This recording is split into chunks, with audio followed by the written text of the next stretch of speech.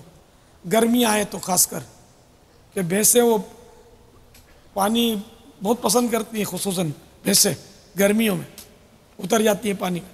ہاں کبھی کبھی تو ضروری بھی ہو جائے گا کہ اس کو نہانے کی ضرورت ہے جانور کو, کہ وہ گرمی بہت ہے اور وہ بیچارہ بے چین ہے, تو پانی سے اس کو ٹھنڈک ملے گی, راحت میسر آئے گی.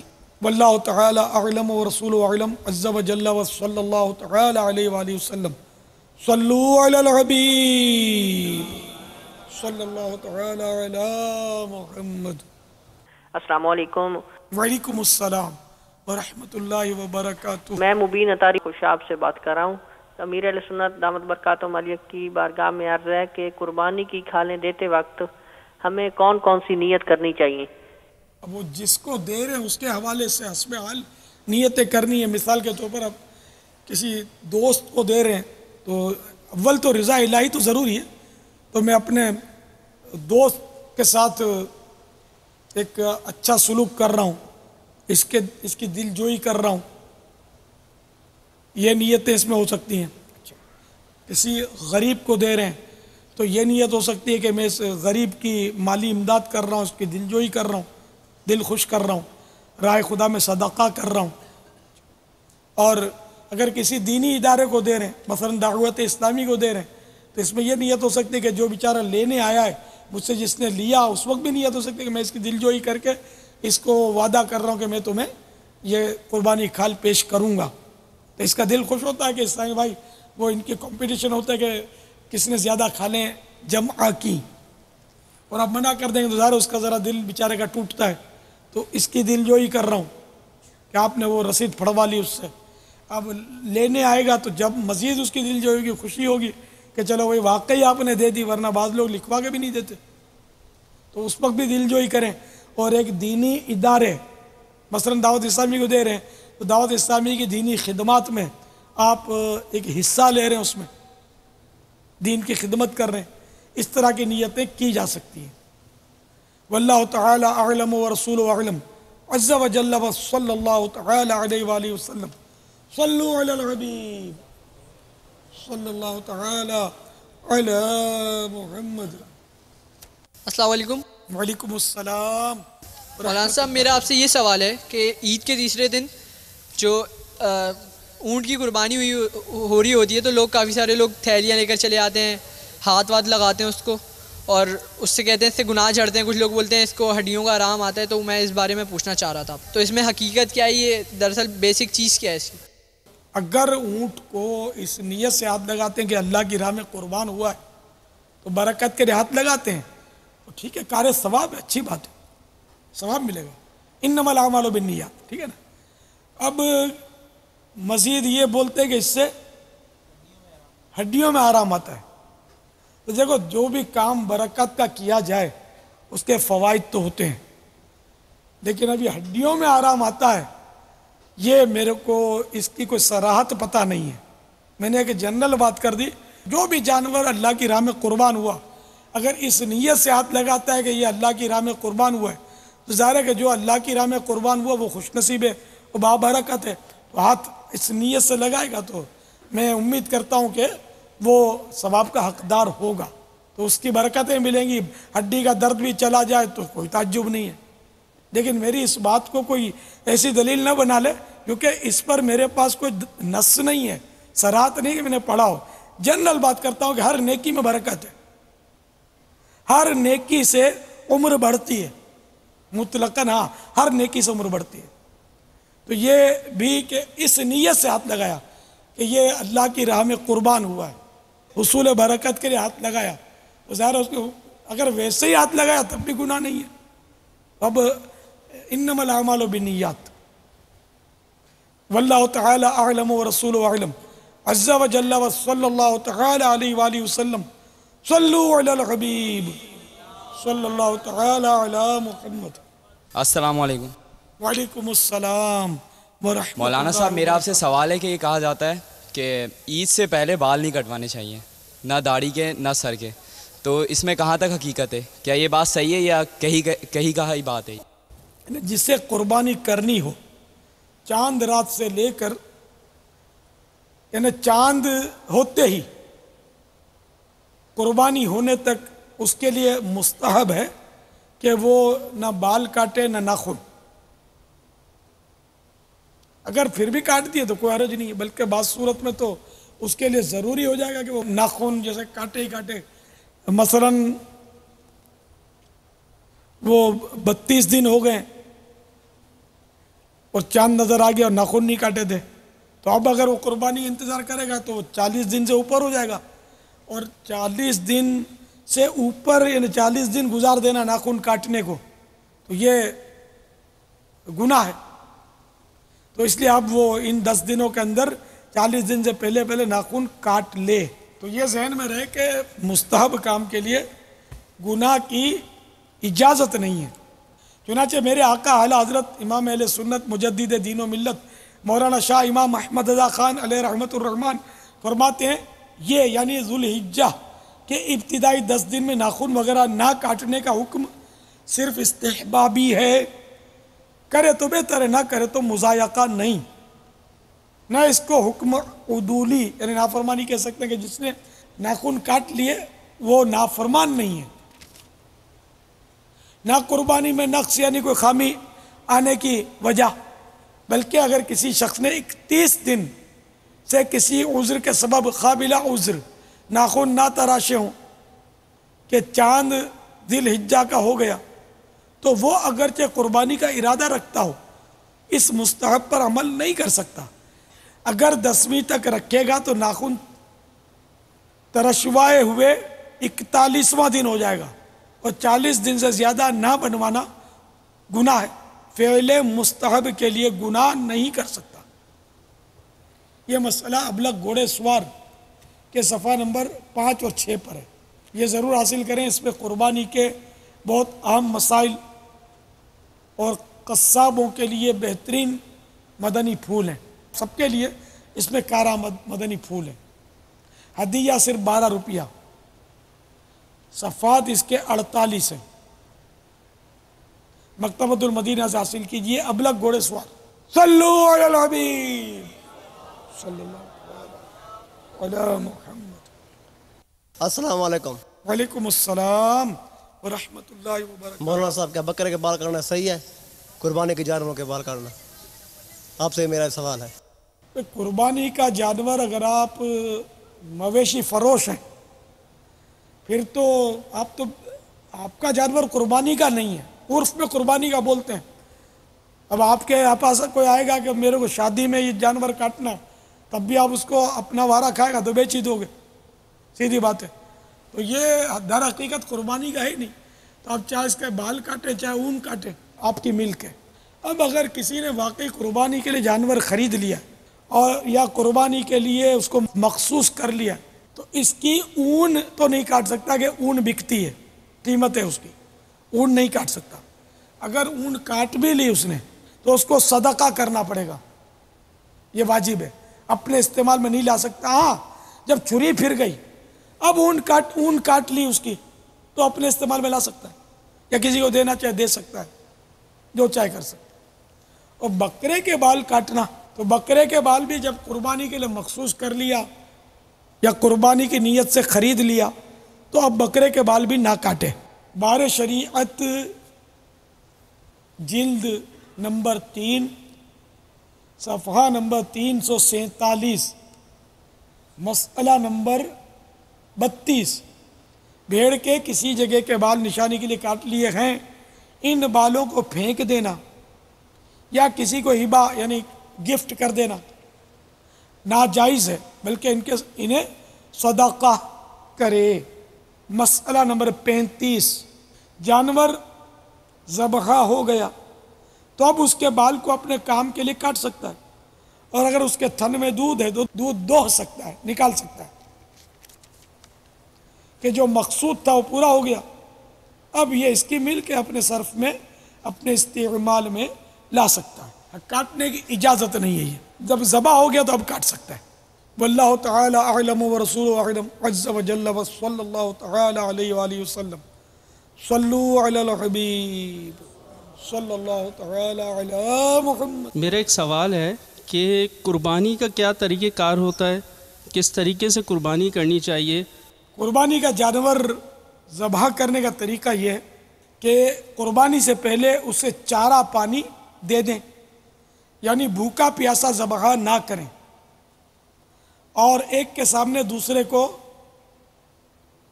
نہ ذبح کریں اور پہلے سے چھری تیز کر لیں۔ ایسا نہ ہو کہ جانور گرانے کے بعد اس کے سامنے چھری تیز کی جائے۔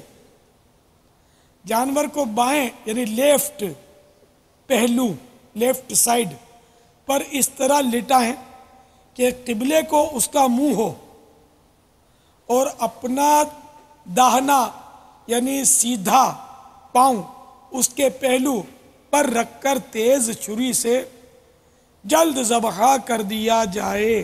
پہلے دعا پڑھی جاتی ہے۔ تو یہ ابلغ گھوڑے سوار میں یہ دعائیں لکھی ہوئی ہیں، ان میں سے دیکھ لیجئے۔ واللہ تعالی اعلم ورسولہ اعلم عز وجل وصلی اللہ تعالی علیہ وآلہ وسلم۔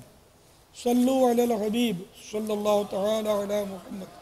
یہ حضرت صاحب سے میرا ایک سوال ہے کہ یہ جو بقرہ عید کے مویشی آتے ہیں، اس کے اندر کسی قسم کا کوئی ایسا نقص آپ ہمیں بتائیں جو اگر یہ نقص ہو تو ہم اس کو نہ خریدیں، جو قربانی جس کے اوپر واجب نہ ہو۔ اس وجہ سے جو بھی چیز جو نشانی ہے، کان کٹا ہوا ہے جیسے، سینگ ٹوٹا ہوا ہے یا لنگڑا ہے یا بیمار ہے، اس کے بارے میں ہمیں تفصیلی ذرا برائے مہربانی تھوڑی سی ضرور بتائیے گا۔ اگر جانور کا کان یا دم یا چکی 1/3 یعنی 1/3 تیسرا حصہ، تو 1/3 یا اس سے زیادہ کٹے ہوئے ہوں تو قربانی نہیں ہوگی۔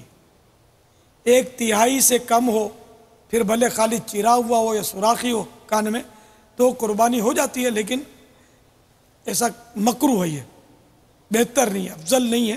افضل یہ کہ بالکل بھی کوئی بھی نقص نہ ہو، کوئی بھی خامی نہ ہو، بالکل فریش ہو جانور، کوئی زخم کا چھوٹا سا نشان بھی نہ ہو۔ یہ عام مویشی فروش جو ہے نا بولتے ہیں چرا ہوا ہے تو بولو ہم نے نشانی کے لیے رکھا ہی ہے، ٹھیک ہے نشانی کے لیے کاٹتے ہو، لیکن یہ اس میں عیب پیدا ہو گیا، اس سے قربانی مکروہ ہو جائے گی۔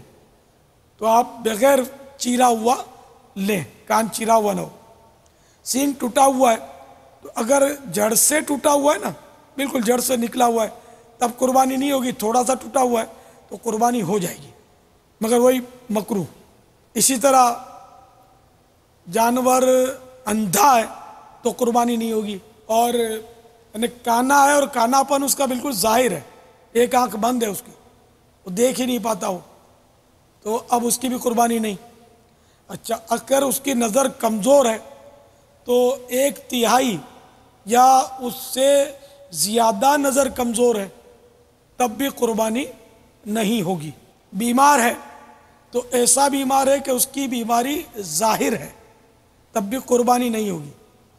ایسا کمزور ہے کہ وہ ہڈیوں کا مغز ہی ختم ہو گیا، تو ہڈیوں میں مغز ختم ہونے کی علامت یہ ہے کہ وہ اٹھ ہی نہیں سکے گا، پڑا رہے گا، چل کر قربان گاہ تک جانے کی اس کی طاقت نہیں ہوگی، تو ایسا مریل کمزور جانور کی بھی قربانی نہیں ہوگی۔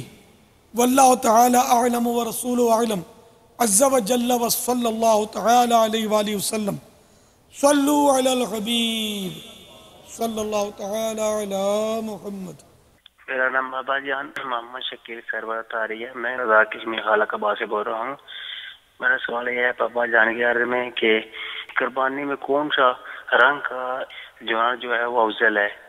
اس میں وہ حدیث میں یہ ہے کہ سیاہی میں چلتا ہو، سیاہی میں بیٹھتا ہو، سیاہی میں دیکھتا ہو، یعنی ایسا جانور کہ جو جس کی آنکھیں کالی کالی ہوں، کالے کالے بال ہوتے ہیں، آنکھیں کالی ہوتی ہیں، پیٹ پر کالے بال ہوں اور ٹانگوں پہ کالے بال ہوں. یہ حدیث شریف میں اس کا تذکرہ ہے. سرکار نے ایسی قربانی کی تھی. اب اس کو مطلقاً افضل تو قرار نہیں دیں گے، کیونکہ افضل میں تو اور بھی تو صورتیں ہیں نا، کہ فربے ہو، عمدہ ہو، قیمتی ہو، گوشت بھی عمدہ ہو اس کا.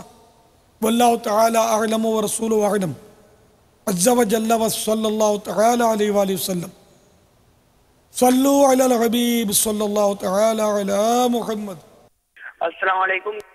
وعلیکم السلام. میں ماجرگڑھ سے شفیع بات کر رہا ہوں. میرا سوال یہ ہے کہ قربانی کے لیے قرضے کا کیا ہے، یعنی کہ جس پہ قرضہ ہو اس پہ قربانی واجب ہے یا نہیں ہے؟ اگر قرضہ مائنس کر کے اس کے پاس وہ نصاب کی قدر رقم یا مال یا چیزیں نہیں بچتی تو قربانی واجب نہیں. اور اگر قرضہ مائنس کر کے بھی اتنا مال اس کے پاس رہتا ہے کہ جس سے وہ صاحب نصاب ہو جائے گا تو اب اس پر قربانی واجب رہے گی. واللہ تعالی اعلم ورسولہ اعلم عز وجل وصلی اللہ تعالی علیہ وآلہ وسلم. صلو علی الحبیب صلی اللہ تعالی علی محمد. السلام علیکم ورحمۃ اللہ وبرکاتہ. وعلیکم السلام ورحمۃ اللہ وبرکاتہ. میں عامر علی شہر اکاڑا سے بات کر رہا ہوں. تو میرے بھائی کی عمر تقریباً 17 سال ہے. تو حضرت صاحب یہ بتا دیجئے کہ اس کے نام کی قربانی ہو جائے گی؟ مدنی چینل ماشاءاللہ بہت ہی اچھا لگتا ہے مجھے، میں دیکھتا بھی ہوں اور اس کی بہاریں لوٹتا ہوں اور دوسروں کو بھی اس کی ترغیب دلاتا ہوں. قربانی تو ایک دن کے بچے کی طرف سے بھی ہو سکتی ہے. 17 سال کا تو ویسے بالغ ہوتا ہے تو اس کی طرف سے قربانی کی جا سکتی ہے. بلکہ اگر وہ خود صاحب نصاب ہو گیا، 17 سال کا بچہ، اب بچہ ہی نہ رہا وہ تو 17 سال کا لڑکا اگر صاحب نصاب ہو گیا تو خود اس پر قربانی کرنا واجب ہو جائے گا. واللہ تعالی اعلم ورسولہ اعلم عز وجل وصلی اللہ تعالی علیہ وآلہ وسلم. صلو علی الحبیب صلی اللہ تعالی علی محمد. السلام علیکم ورحمۃ اللہ. وعلیکم السلام. میرا پیارے پیارے باپا جان کو کے بارگاہ میں ایک عرض ہے، سوال ہے کہ میں صاحب حیثیت ہوں اور میرا والد صاحب بھی صاحب حیثیت ہے، لیکن وہ قربانی نہیں کرتے. اب میں چاہتا ہوں کہ میں اپنے لیے بھی جو قربانی کا جانور لوں میں اپنے والد صاحب کے لیے بھی لوں، تو کیا اس طرح میرے بابا کی قربانی ہو جائے گی؟ والد صاحب فوت ہو چکے، حیات ہیں. اگر آپ کے بابا اجازت دے دیں گے نا تو ہو جائے گی، اجازت نہیں دی تو نہیں ہوگی. واللہ تعالی اعلم ورسولہ اعلم عز وجل وصلی اللہ تعالی علیہ وآلہ وسلم. صلو علی الحبیب صلی اللہ تعالی علی محمد. جو قربانی کے جانور ہیں ان کا حقیقہ کر سکتے ہیں اس میں؟ عقیقے کا حصہ قربانی میں ڈالا جا سکتا ہے. قربانی کے بڑے جانور میں جس میں 7 حصے ہوتے ہیں تو عقیقے کا حصہ بھی ڈال سکتے ہیں. واللہ تعالی اعلم ورسولہ اعلم عز وجل وصلی اللہ تعالی علیہ وآلہ وسلم. صلو علی الحبیب صلی اللہ تعالی علی محمد. پیارے باپا جان میں محمد سرور افطاری باب المدینہ کراچی سے عرض کر رہا ہوں. پیارے باپا جان یہ ارشاد فرما دے کہ 10 ذوالحج کا روزہ رکھنا کیسا؟ 10ویں کا روزہ نہیں رکھ سکتے کہ وہ جائز نہیں ہے. 10 ذوالحجہ عید کا دن ہے، مہمانی کا دن ہے، گویا اللہ تعالیٰ کی طرف سے ہم کو دعوت ہے. بلکہ 10, 11, 12, 13 یہ 4 دن کے روزے جو ہیں وہ حرام ہیں. اور عید الفطر جو رمضان شریف کے بعد عید آتی ہے اس کا روزہ، 5 روزے جو ہیں یہ حرام ہیں. واللہ تعالی اعلم ورسولہ اعلم عز وجل وصلی اللہ تعالی علیہ وآلہ وسلم. صلو علی الحبیب صلی اللہ تعالی علی محمد. صدا گیت گاتا رہوں میں نبی توفیق ایسی عطا یا الہی گیت گاتا رہوں میں نبی کے ہو توفیق ایسی عطا یا الہی گیت گاتا رہوں میں نبی کے ہو توفیق ایسی عطا یا الہی گیت گاتا رہوں میں نبی کے ہو تو